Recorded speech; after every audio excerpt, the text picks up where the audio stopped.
What is church? Is it a building? With some pews A piano? and stained glass? Or is it something more? 2,000 years ago, the church was born. It wasn't made up of the famous, the rich, or the powerful. It was made up of everyday people who passionately believed in the message of Jesus. It was the beginning of a revolution of love and freedom that would change the world forever.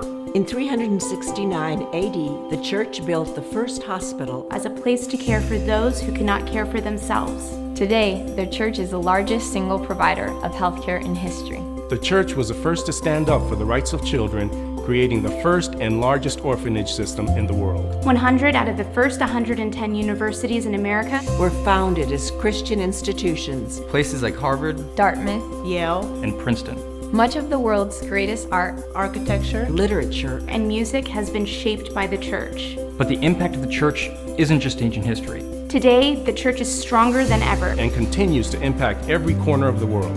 over 300,000 churches in America, And almost 5 million churches around the world stand ready to be instruments of change, to do what governments could never do.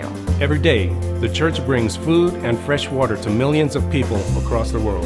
It has a renewed passion to help widows and orphans. And fights to free slaves in every part of the world.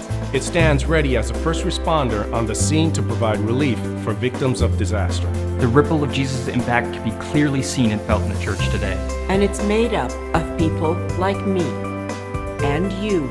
Today, you didn't just come to a building. You came to a revolution 2,000 years in the making. The world is facing as much trouble as ever. But we are not afraid. We were created for such a time as this. we will continue to do what we've always done. Proclaim the message of Jesus. To help a world that needs him so desperately.